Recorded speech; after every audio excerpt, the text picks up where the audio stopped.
Senhor nosso Deus, nosso Pai, nós queremos te louvar, Senhor, e te agradecer pela oportunidade de estarmos aqui na tua casa, num dia tão especial, um dia que nós celebramos o Dia das Mães.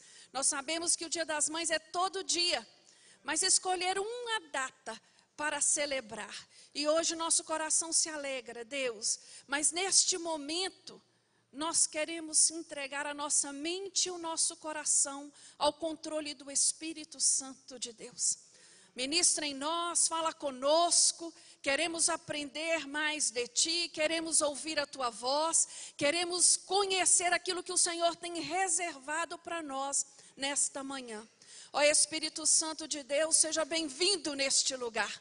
Toma conta deste ambiente. Tira do meio de nós tudo aquilo que não te agrada, Senhor. Este momento é seu. Nos entregamos a Ti. Nós adoramos a Ti. No nome de Jesus oramos. Amém. Nós cantamos aqui um hino lindo, hein? Nós cantamos que o Senhor se faz presente. Que o Deus de milagre está aqui e que nós adoramos a Ele. Então vamos agora ver como é que nós fazemos essa adoração. De verdade, o tema da nossa aula hoje, ele é muito interessante, porque continuamos estudando sobre o livro de Isaías, e hoje o título da nossa lição é o problema da religiosidade e a sua cura. Glória a Deus que tem cura, né? Para todo mal tem uma cura. Mas antes de nós entrarmos no assunto propriamente dito, eu gostaria de deixar com vocês qual é o alvo da nossa lição. Descrever e analisar a prática religiosa de Judá e no período de Isaías. Nós vamos estudar como é que eles viviam, religiosamente falando, não é? E nos precaver contra o mero ritual religioso. Nós vamos ver na luz da palavra o que Deus estava repreendendo naquele povo que levava a religião tão ao pé da letra, não é? E para nós entendermos deste assunto, eu gostaria primeiro de te perguntar, o que é religião? Para você, o que é religião? Religião é? É o religar, no significado, né, da palavra.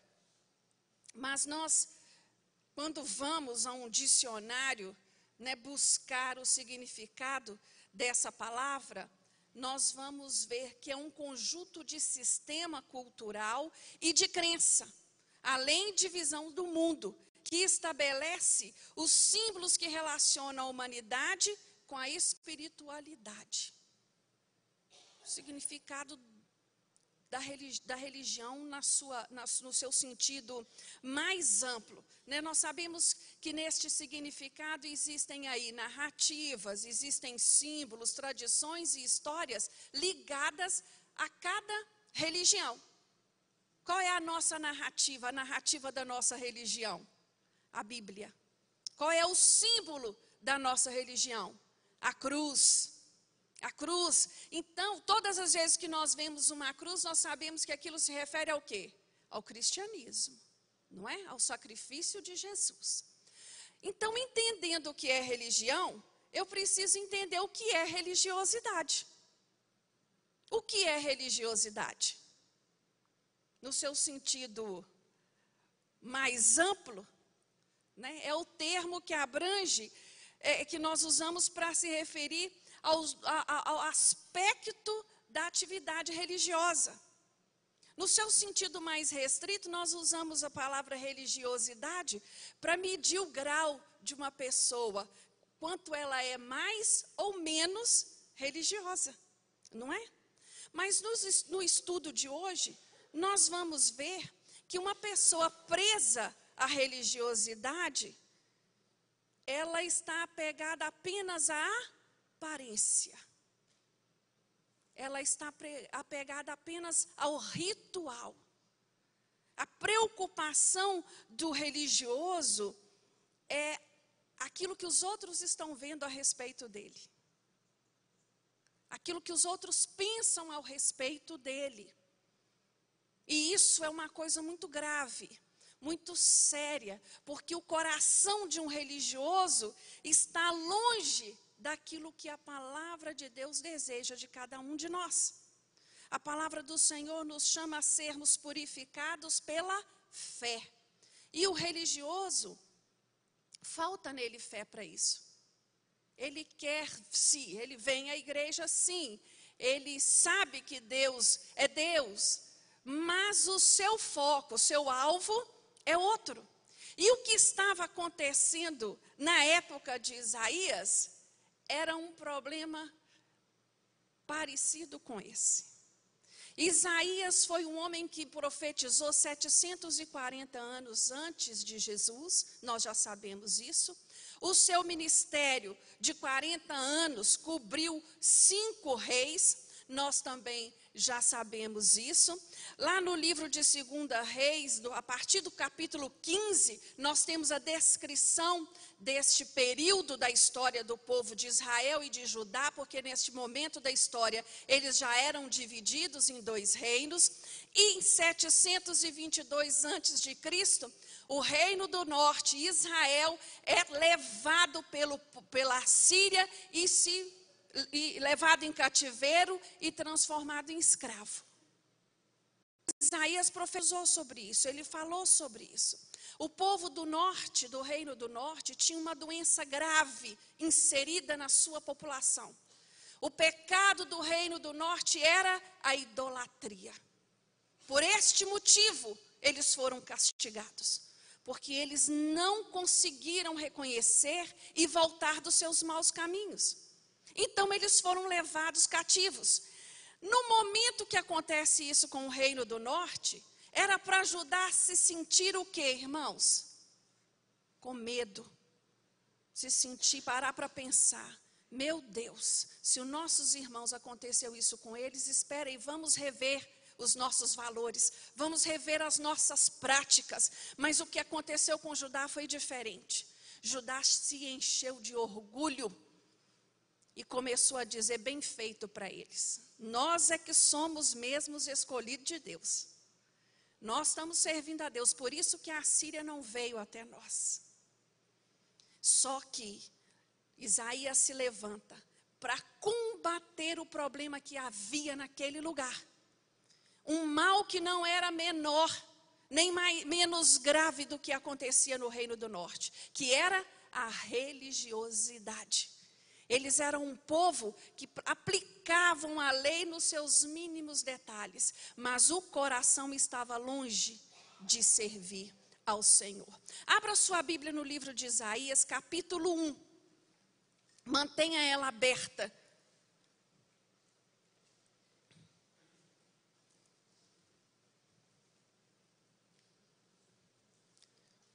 Isaías capítulo 1, a partir do versículo 1, nos fala assim: visão de Isaías, filho de Amós, a qual ele viu a respeito de Judá e Jerusalém nos dias de Uzias, Jotão, Acás, Ezequias, reis de Judá. Ouvi, ó céus, e dá ouvidos, ó terra, pois falou o Senhor. Criei filhos e os engrandeci, mas eles estão revoltados contra mim. Em algumas traduções vão vir prevaricaram, que é o mesmo significado.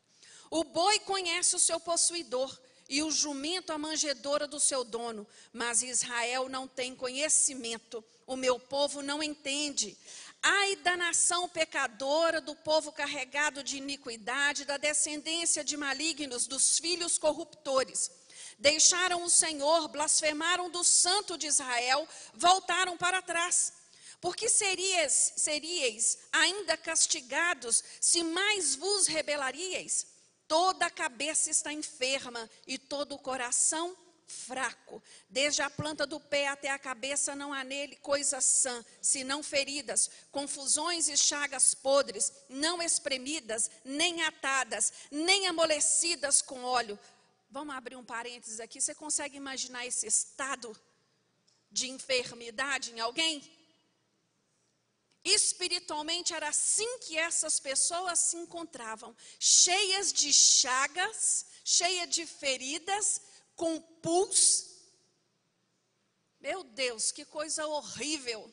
E essa descrição que Deus fala do povo. A vossa terra está assolada, as vossas cidades estão abrasadas pelo fogo, os campos, os estranhos devoraram na vossa presença, os quais se acham devastados como numa subversão de estranhos. A filha de Sião é deixada como um abrigo na vinha, como uma choupana no pepinal, como uma cidade sitiada. Se o Senhor dos exércitos não nos tivesse deixado algum remanescente, já seríamos como Sodoma e semelhantes a Gomorra. Vamos ler até aqui, mas mantenha sua Bíblia aberta, porque nós vamos passar por este capítulo todo. Chega a comparar o povo de Deus a Sodoma e Gomorra. Sodoma e Gomorra na Bíblia significa o quê, irmãs e irmãos? Significa pecado, mas assim, no seu nível mais degradante.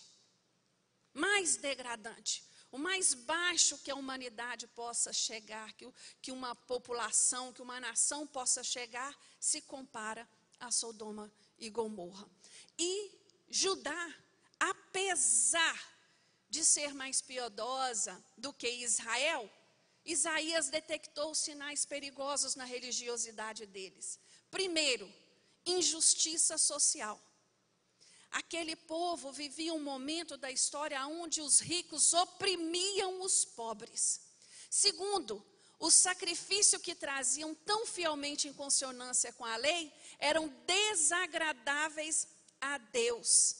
Irmãos, Deus está buscando sacrifício ou um coração obediente e contrito?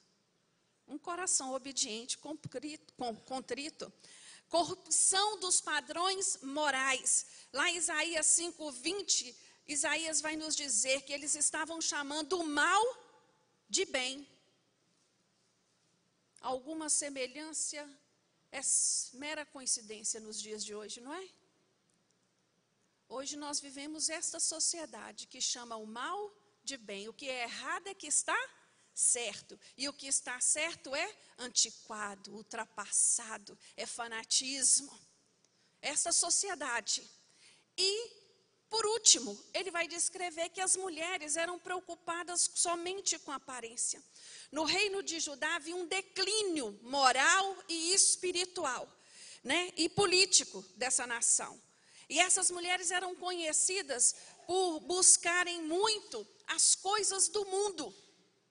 Elas se preocupavam com o que o mundo tinha para oferecer a elas. Não a santidade, não aquilo que realmente é duradouro. Nós sabemos que as coisas desse mundo são passageiras, elas são temporais, não é? E a Bíblia nos chama a atenção para todo o tempo buscarmos o quê? Aquilo que tem valor, aquilo que realmente o Senhor deseja para nós. Esta era a situação do povo de Judá. Eles se encontravam neste estado.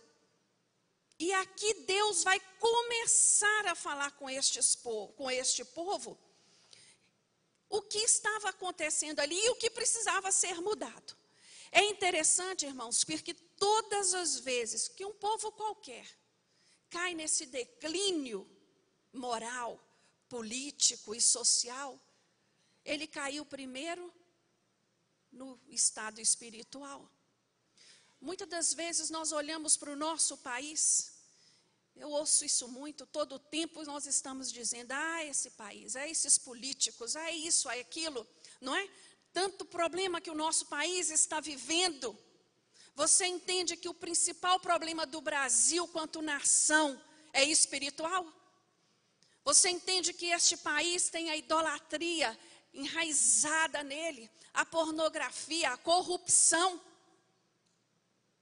É momento da igreja se levantar contra estas práticas, para que nós possamos mudar a história do nosso país. O problema do nosso país não é só eleição. O problema do nosso país não é só político. Até porque se nós formos olhar, não tem ninguém para quem votar. Nós não temos em quem votar. Então o nosso problema é mais fundo.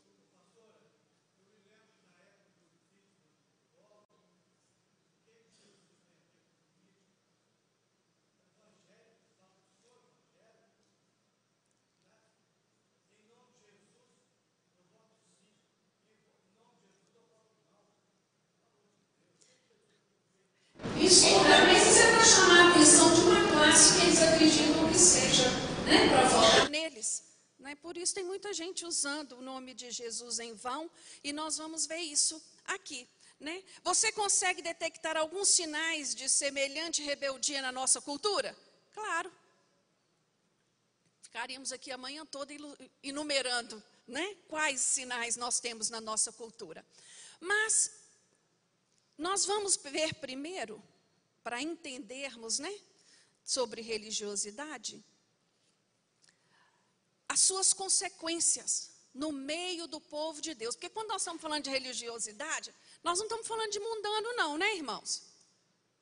Nós estamos falando de nós. É um momento, é uma manhã para nós avaliarmos as nossas práticas. Aquilo que nós vivemos, como nós vivemos quanto cristão. E Isaías, ele vai falando a esse povo sobre estas práticas. Mas eu gostaria que você abrisse um parênteses e ficasse bem claro para você. Isaías não está criticando o culto. A crítica não é vir à casa de Deus. A crítica não é essa. A crítica é como eu faço, como eu venho, de que maneira eu faço, como eu me encontro diante de Deus. Esta é a crítica. As motivações. Até porque o Senhor é aquele que conhece, né, o nosso coração. Jeremias 17:10 nos diz assim: enganoso é o coração mais do que todas as coisas. Eu sou o Senhor que esquadrinho o coração. Então, nós podemos enganar uns aos outros, mas nós não enganamos ao Senhor, porque Ele sabe aquilo que nos motiva, não é? Aquilo que nos traz. Então, deixando bem claro que a crítica não é o culto, mas sim a forma como eu presto esse culto, nós vamos perceber que na Bíblia, os profetas, como por toda a Bíblia, né, eles vão dizer coerentemente que a minha vida, ela tem que condiz com o que eu prego, com o que eu professo, com o que eu falo. Não é? Isso é dito e repetido inúmeras vezes nas nossas aulas, nos nossos cultos. A minha vida tem que estar coerente com isso. Então a crítica é essa. Abre lá em Isaías 29, versículo 13, para você ver o que Deus estava dizendo ao seu povo. O que o profeta está querendo nos ensinar aqui, que o verdadeiro temor, ele não se manifesta em palavras ou discursos, mas sim por atitudes pessoais sérias e responsáveis. No versículo 29, no versículo 13 do capítulo 29, nos diz assim: diz o Senhor, este povo se aproxima de mim com a sua boca e com seus lábios me honra, mas o seu coração está longe de mim. O seu temor para comigo só em mandamentos de homens, em coisa aprendida por rotina.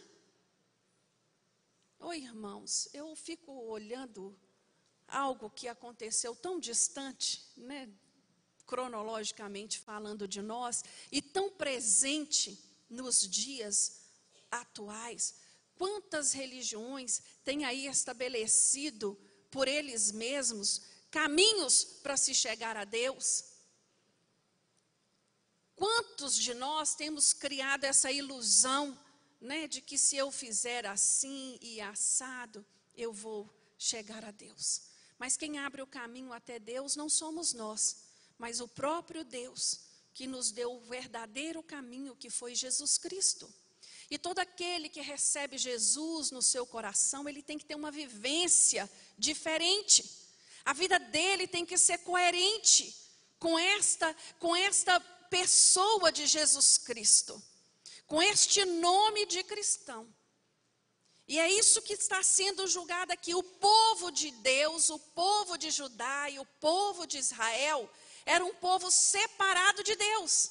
Era um povo que conhecia Deus, mas que na caminhada foram se perdendo, foram deixando de lado os princípios que para Deus são tão essenciais. Eles começaram a ser como o sepulcro caiado, só viviam de aparência. eu vou levar meu sacrifício hoje, eu vou lá no templo fazer a minha adoração hoje, hoje é a festa, eu vou estar nela, né? Tudo que tinha que fazer, eu ia fazer. Mas o viver era completamente diferente destas práticas. Quando nós somos chamados a vir à igreja, a cultuar, a louvar a Deus, isso aqui não é uma mecânica, isso aqui não é simplesmente por ser feito. Eu venho porque eu sei que o Senhor está aqui. Eu venho para adorar. Eu adoro o Senhor em casa também? Adoro.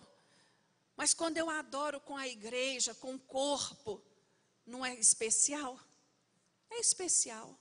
É diferente estar aqui sentado um do ladinho do outro, não é não?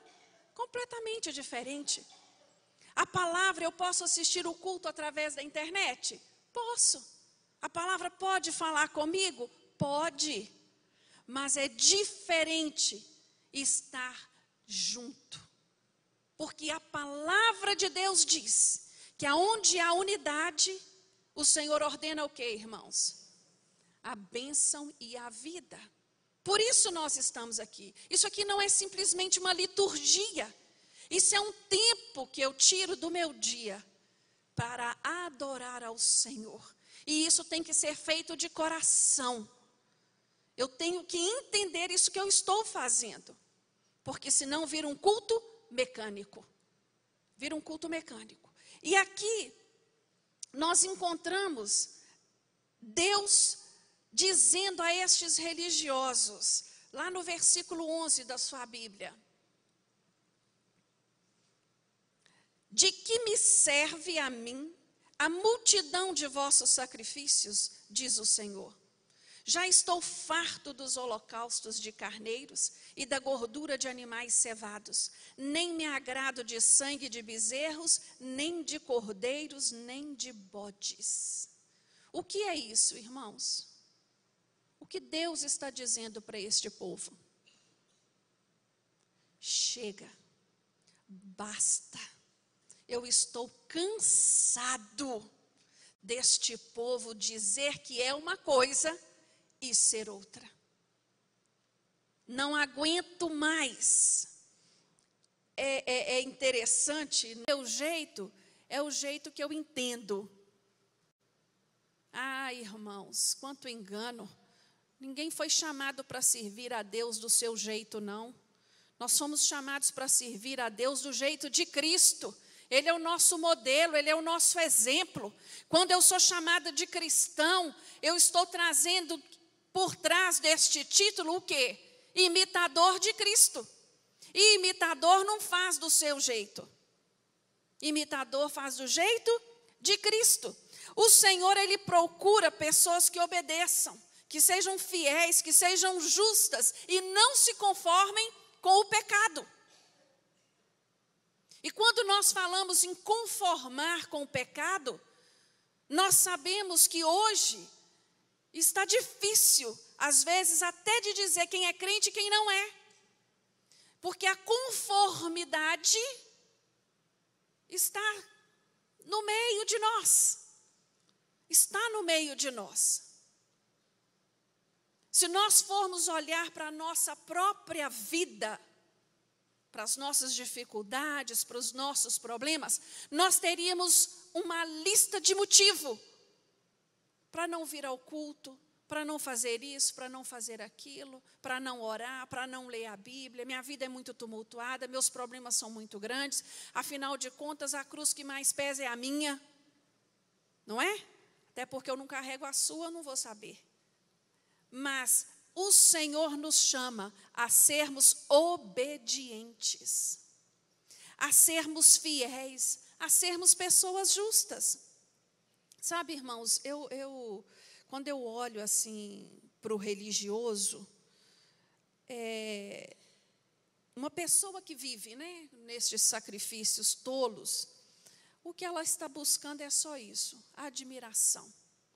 Pessoas que reconheçam, né, pessoas que a admirem, Mas a verdade é que o cristianismo não tem nada disso. Se você está buscando, se o seu alvo é esse, admiração e sucesso no meio do povo de Deus, eu vou te chamar a atenção hoje. Muito cuidado, porque não é brinquedo. Não é brinquedo. Outro dia, eu e a Georgia estávamos conversando e estávamos falando sobre a responsabilidade que é de transmitir a palavra do Senhor. Vocês não têm noção, fisicamente e emocionalmente, como eu fico. Parece que é normal, né?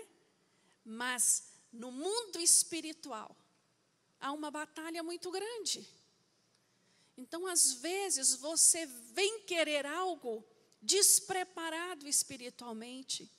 E a Bíblia diz que as hostes do inferno, elas trabalham dia e noite para nos destruir, para nos matar, para nos roubar.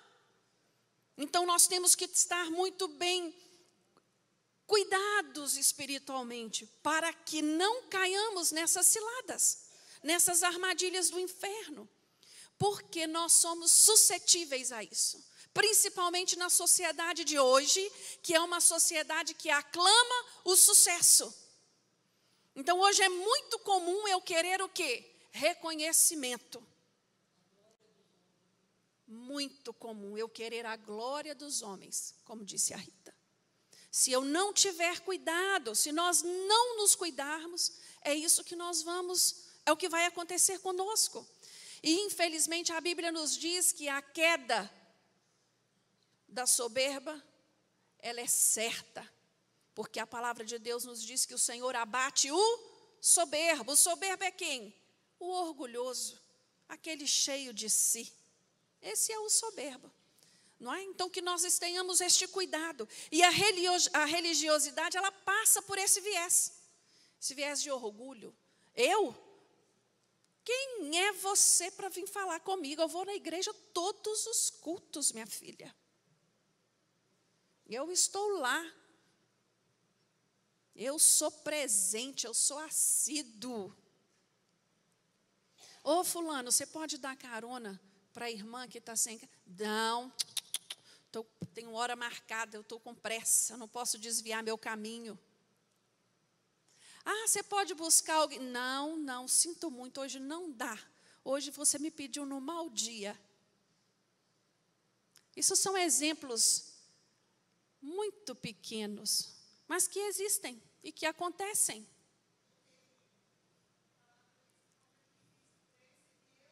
Diminua. Convém que Cristo cresça e eu diminua. E como que Cristo cresce na minha vida? Nas minhas atitudes, no meu testemunho. O meu testemunho prega mais que as minhas palavras. Ele tem que pregar mais. E aí você pode olhar para mim e falar assim: Jaqueline, mas você não sabe a vida que eu estou levando. Irmãos, e nem preciso saber. Quem tem que saber é o Senhor, porque é só Ele que pode resolver os seus problemas. Eu estava conversando isso com a minha mãe hoje pela manhã. Nós temos uma amiga em comum vivendo um momento difícil na vida. E eu fiquei falando com ela, falei: mãe, há quantos anos falamos de Jesus a essa pessoa? E ela não entende que é só o Senhor que muda a história. É só Ele que escreve uma nova história para a nossa vida. E acontecia a mesma coisa com este povo de Israel.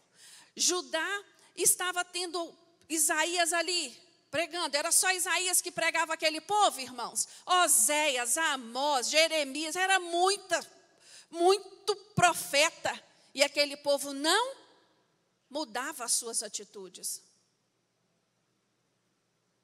E aí, Deus repreende os sacrifícios.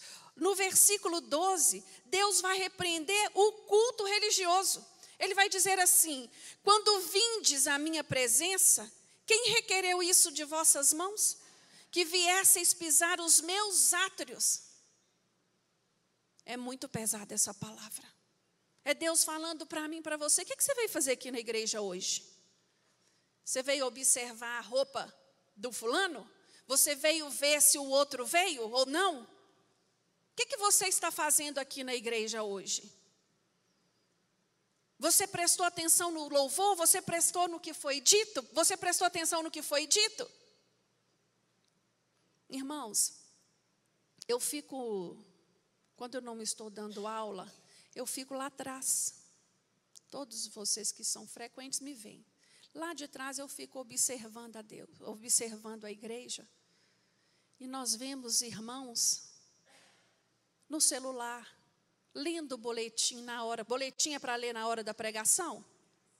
Boletim é para eu ler em casa, é um informativo. Lendo boletim, olhando no celular, agarrando o namorado, o marido. Culto é lugar disso, irmãos? Culto é lugar de adorar quem? A Deus. Eu não estou aqui por causa de fulano ou de Beltrano, eu estou aqui porque eu amo ao Senhor. E é isso que eu vim fazer aqui, eu vim adorar a Ele. Mas a minha atenção está onde? Em outro lugar, menos aqui.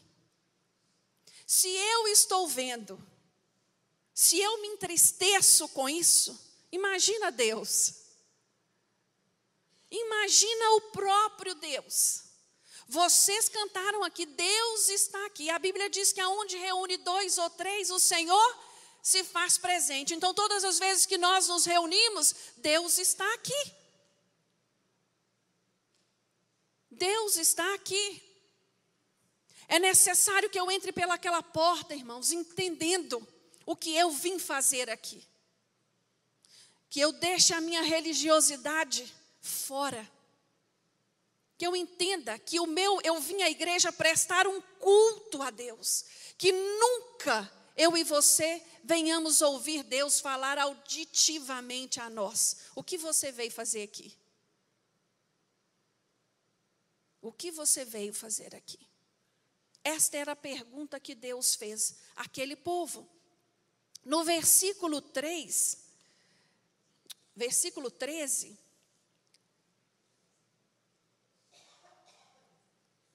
É interessante, voltando só um minutinho no capítulo 12 do religioso. O religioso, me veio à memória aqui agora, o religioso, ele é assim, ele vem à igreja e fala assim, nossa, detestei essa palavra. Que pastor brincalhão, parece que esse homem nem tem temor a Deus. Aí ele vem, o pastor é sério, pastor fechado. Não, que homem duro para pregar, parece que esse homem não tem a alegria do Senhor na alma dele. O religioso, ele é detentor do culto correto. Ele é que sabe qual a liturgia que deve ter na igreja. E religioso tem todas as denominações. Se você for na igreja tradicional e houver qualquer barulhinho, o religioso vai falar assim, esse culto não é de Deus. O culto tem que ser quieto. O culto tem que ser tranquilinho, silencioso. Você vai na igreja pentecostal, o culto é mais calmo, mais quieto. Ah, Deus não esteve aqui. Não teve barulho, não teve mover de línguas. Esse é o religioso. Porque a preocupação dele não é cultuar a Deus. A preocupação dele é o quê?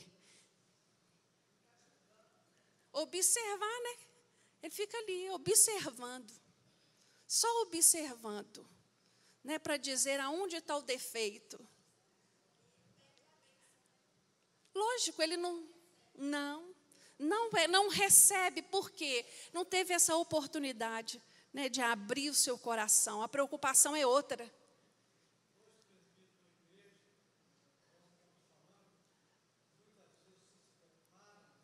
Aham.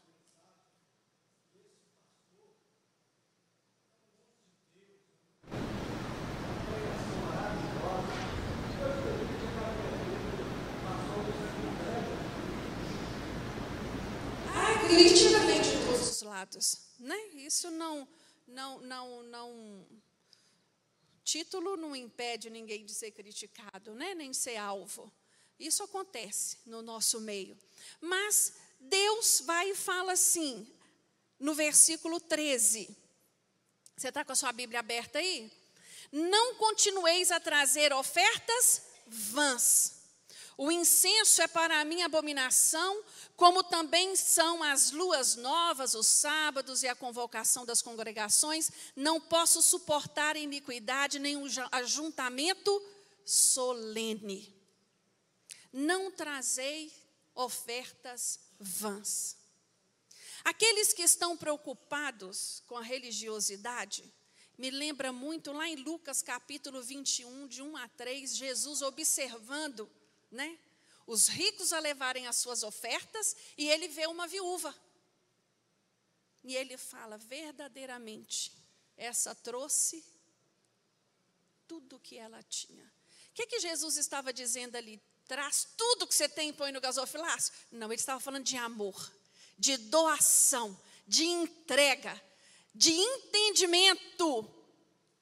Eu sirvo a um Deus que é poderoso para suprir as minhas necessidades. É isso que ele está dizendo. Ué, eu estou sem imagem ali, achei que vocês estavam também. E é isso que Deus está dizendo a nós, e disse ao povo de Israel: não venha ofertar por simplesmente ofertar. Sabe por quê? Porque existem dois princípios na minha oferta. Eu entendo que o meu dízimo e a minha oferta é o meu dever, é o meu papel como cristão. Porque a obra do Senhor, ela precisa de um recurso financeiro para se expandir. Mas a Bíblia nos diz lá em Provérbios 3:9, honra o Senhor com os teus bens e com a tua primeira parte de todo o seu ganho. A minha oferta tem primeiro que honrar a Deus. Este é o princípio dele. A minha oferta tem que honrar a Deus. E a segunda verdade sobre ofertar, a oferta ela tem que ser agradável ao Senhor. E Deus só recebe essa oferta agradável, aquela que é feita com felicidade. Eu tenho que estar feliz ao ofertar. No livro de 2 Coríntios, a palavra de Deus nos fala assim: cada um contribua segundo propôs o seu coração. Não com tristeza ou por necessidade, mas com alegria. Com alegria. Este tem que ser o mover do meu coração todas as vezes que eu oferto a Deus. Eu reconheço, essa alegria ela vem daquela gratidão de entender que foi o Senhor que nos deu. Davi vai fazer uma oração lá em 2 Crônicas 29, 1 Crônicas 29, linda. Ele fala assim: Senhor, da tua mão te damos. Quer dizer, foi o Senhor que nos deu e por isso nós estamos te dando.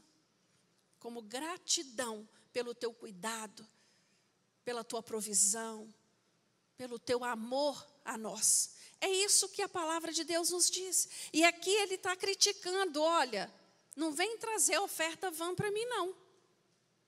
Não vem não, porque eu não recebo. E ele vai dizer: haja oração. Olha o que diz o versículo 15. Pelo que quando estendei as vossas mãos, escondo de vós os meus olhos. Sim, quando multiplicais as vossas orações, não as ouço.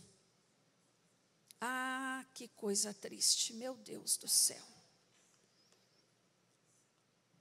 A verdadeira questão aqui, irmãos, que Deus foge do religioso, desta prática mecânica, deste culto sem significado, deste culto aonde eu vou apenas por ir. Deus foge disso.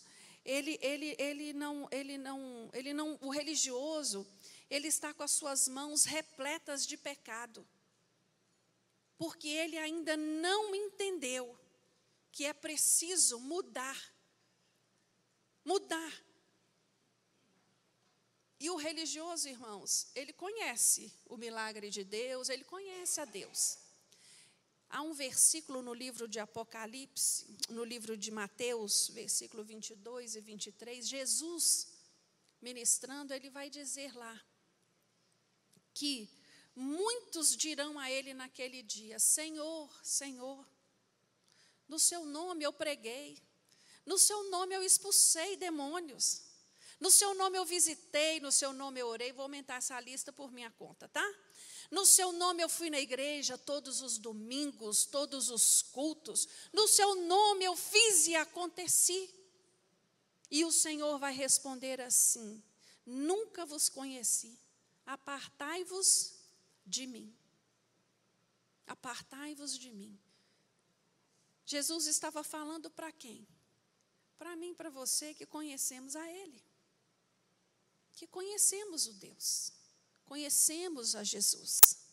Mas ainda não demos oportunidade, né, desta mudança na nossa vida. Eu entendo que Deus requer cada um de nós uma vida santa. E a santidade, ela parte daqui, de um coração puro, de um coração puro. E o religioso, ele está buscando uma vida de estética, de aparência.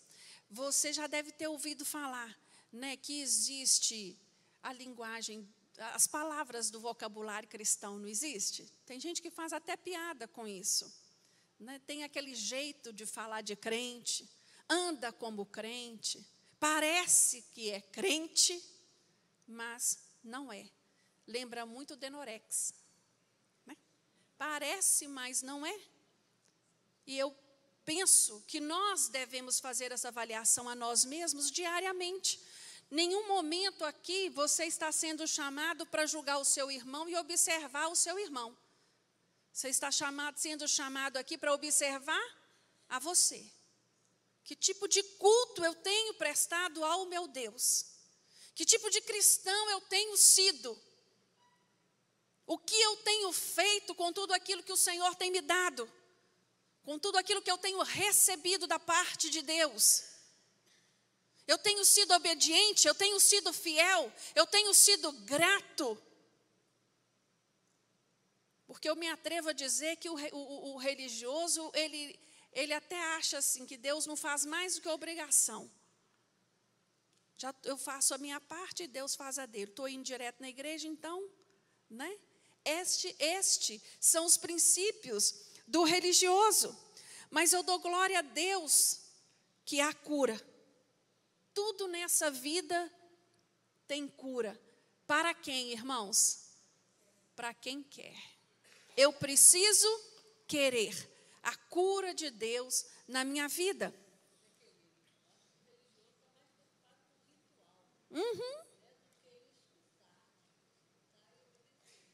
Com certeza.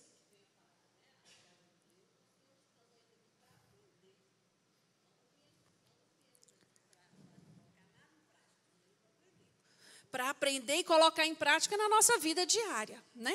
A Rita está dizendo que o religioso está preocupado com o ritual. Ele não está preocupado em ouvir, em aprender. Porque ouvir também, só por ouvir, não muda. Não muda nada. Eu preciso querer. Eu preciso querer. O texto dos versículos 18 ao 20... Fala assim: vinde e conversemos, diz o Senhor. Ainda que os vossos pecados sejam como escarlata, eles se tornarão brancos. Como a neve, ainda que sejam vermelhos, como o carmesim, se tornarão como a branca lã. Se quiserdes e me ouvirdes. Se quiseres. Então vai partir do princípio aqui, eu tenho que querer. Eu tenho que querer. E o Senhor, Ele é poderoso para mudar tudo aquilo que precisa ser mudado. Todas as vezes que eu entrego nas mãos dEle. Agora, se eu entrego e pego de volta, não adianta. Ele vai dizer, esse texto do versículo 18 ao 20, me lembra muito uma passagem que está lá em Deuteronômio, capítulo 30. Deus falando com o povo, através de Moisés. E Deus vai dizer ao povo, no versículo 15 e 16, hoje te tenho proposto a vida e o bem, a morte e o mal. Faça a sua escolha. Faça a sua escolha. Quem escolhe então, irmãos? Sou eu. Sou eu que escolho. Sou eu que escolho. E esse texto do 18 a 20 é isso que o Senhor está dizendo. O versículo 19, ele fala assim: se você quiser me ouvirdes, quer dizer o quê, irmãos? Me obedecer. Se você quiser me obedecer, você vai experimentar, você vai comer o melhor desta terra. É lindo demais o que Deus está falando aqui à sua igreja. Eu preciso, então, fazer essa escolha. E o primeiro passo, olha nesse capítulo, quantas coisas Deus vai dizendo. Ouvi, prestai ouvidos, louvai ao Senhor. Ele diz assim, olha, lavai-vos. Primeiro, lá no versículo 16, lavai-vos, purificai-vos, tirai a maldade de vós coração. Tirai a maldade de diante dos meus olhos. Deus está dando uma ordem aqui. O pecado da religiosidade é necessário que primeiro eu me purifique. É primeiro que eu livre desta maldade que está no meu coração. A primeira coisa que eu tenho que fazer. E a Bíblia diz que o Senhor está disposto a nos limpar. Ele diz que não importa qual seja o seu pecado, não é isso? Ele diz aqui, olha, se você, ainda que os vossos pecados sejam como a escarlata, que esteja todo sujo, eu sou poderoso para transformá-lo mais branco que a neve. Isso é o que o Senhor está dizendo. Ele fala para o povo no versículo 17, aprendei a fazer o bem, praticai o que é reto, ajudai o oprimido, fazei justiça ao órfão. É preciso arrepender, é preciso arrependimento. O verdadeiro arrependimento, irmãos, é aquele que eu me arrependo e não volto mais a percorrer aquele mesmo caminho de antes. Eu entendi que o que eu fazia não agradava a Deus. Então eu tomei a decisão de me arrepender e não fazer mais. Se você ler a Bíblia, Jesus operando os seus milagres, eu gosto muito de prestar atenção nessas falas de cada milagre. Jesus falava assim, os seus pecados estão perdoados. Vai, mas não peque mais. Toma cuidado com o que você vai fazer. Você foi perdoado, não foi? Então vai e não peque mais. Ah, irmãos, nós não pecamos nunca? Claro que sim, claro que sim. Mas, quando eu entendo que eu pequei, que eu peço perdão a Deus e eu me arrependo, eu tive entendimento, não tive? Então eu não vou fazer isso de novo. Eu tive entendimento, eu não vou fazê-lo mais. Existem pecados que nós vamos cometendo porque eu ainda não entendi. Me faltou aí entendimento. Mas eu tenho que buscar esse entendimento, porque o alvo da vida do crente é agradar a Deus. É fazer aquilo que Ele nos chama. Ele fala conosco assim, desfrute o perdão redentor de Deus, no versículo 18, né? Vinde e conversemos, diz o Senhor. Oh, irmãos, que amor é esse? Que misericórdia é essa? Depois de enumerar todos estes problemas, Deus não falou assim, eu vou acabar com essa raça, eu vou eliminar. Não. Vem, vamos conversar, deixa eu te explicar aquilo que você não está entendendo. Deixa eu te ajudar. Vinde, então conversemos. É o que o convite que o Senhor nos faça. A palavra de Deus nos fala, em Provérbios 28, 13, que todo aquele que confessa e deixa, alcançará a misericórdia. Se você, meu irmão, minha irmã, nessa manhã, tudo que você tem ouvido aqui, você tem se sentido incomodado. Ah, eu venho à igreja de vez em quando. Eu me sinto frágil, fraca para fazer aquilo que o Senhor quer de mim. Minha luta é isso, meu aquilo. Peça a Deus, confesse a Ele. Fala, Senhor, me ajuda. Me ajuda. A palavra de Deus nos fala em Salmo 51 que o Senhor não abandona, não despreza um coração contrito. Fala para Deus a sua dificuldade. Qual é a sua dificuldade? Agora, seja sincero com você mesmo. Seja honesto quando você olhar para dentro de si. Peça perdão. Não chegue diante do Senhor cheio de empáfia, cheio das suas certezas. Chega diante de Deus com o coração contrito. E fala para Ele, confessa para Ele. A palavra de Deus fala que aquele que obedece fielmente ao Senhor, desfruta o melhor dessa terra. E o desfrutar o melhor dessa terra, irmãos, nós não estamos falando de uma prosperidade no padrão do mundo, mas a prosperidade do padrão da Bíblia. Qual é a prosperidade no padrão da Bíblia? Eu sou feliz, eu tenho paz, eu tenho paz. Eu amo estar na casa do Senhor. Eu amo estar entre os meus irmãos. Eu amo fazer a obra do Senhor. Eu amo a palavra. A provisão do Senhor não falta na minha casa. A provisão do Senhor é ali, me sustentando diariamente. Eu tenho lutas, eu tenho provas, eu tenho. Mas o Senhor é aquele que me sustenta. Essa é a prosperidade de Deus para a vida do crente. Por isso que Ele vai dizer, se me ouvirdes, se me obedecer, se você quiser, você vai experimentar. Você vai experimentar. Irmãos, para a gente concluir,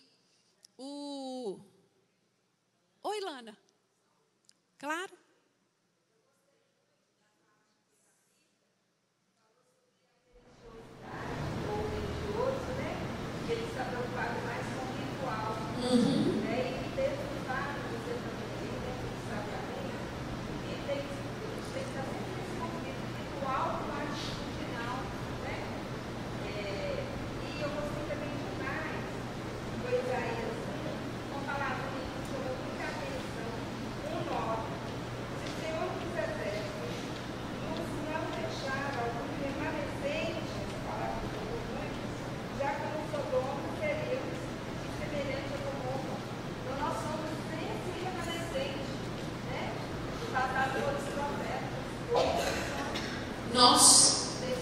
E é lindo porque o Senhor sempre guarda o remanescente, né, Lana? Ele sempre guarda. No meio de Judá, tinha um remanescente?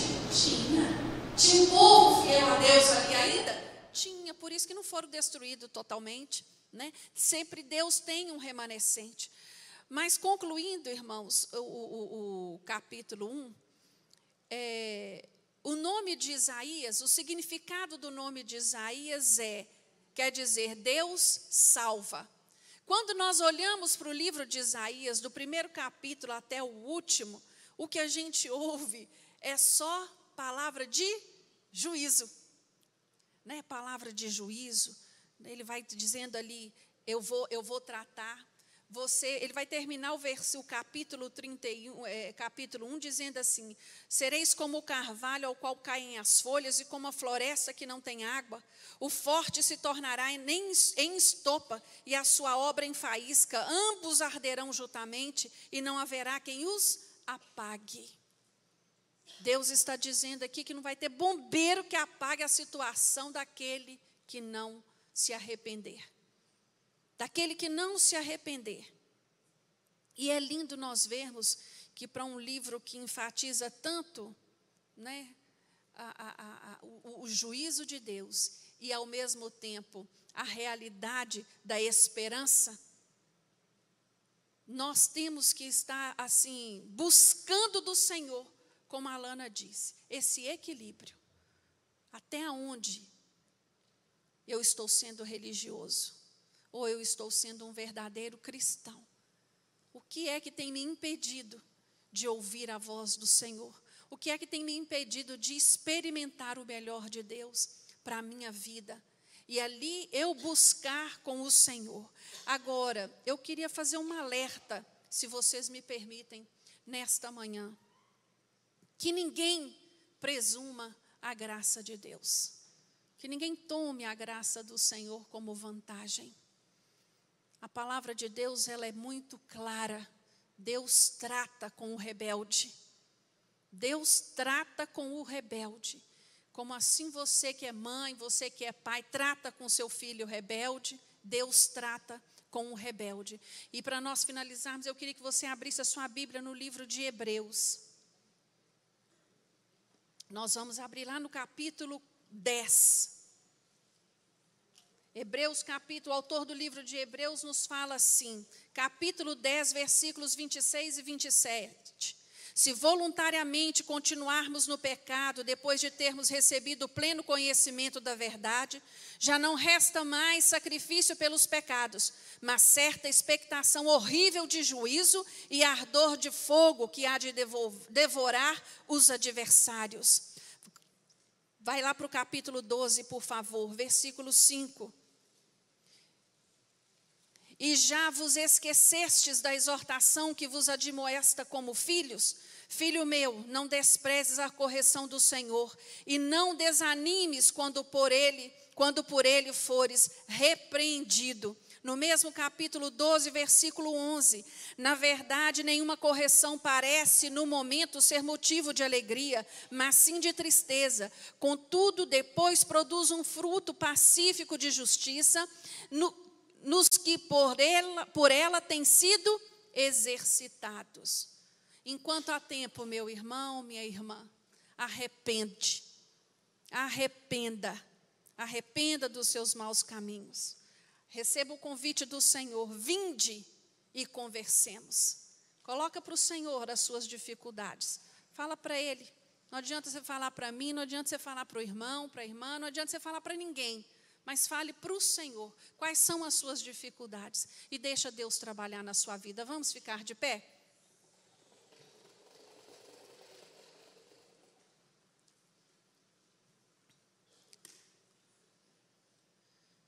Senhor, meu Deus, muito obrigado, Senhor, por este tempo que passamos aqui, aprendendo da Tua palavra.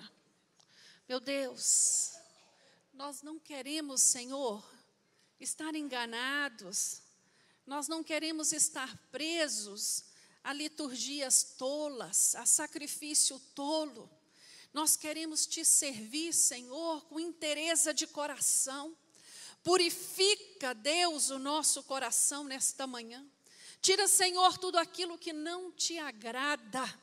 Ah, Deus, traz entendimento, traz luz aos nossos pensamentos, ao nosso conhecimento, para entendermos o que precisa ser mudado, cada um de nós. Nós queremos prosseguir em Te conhecer cada dia mais, nós queremos Te servir em santidade cada dia mais, entendendo que foi para isso que o Senhor nos chamou.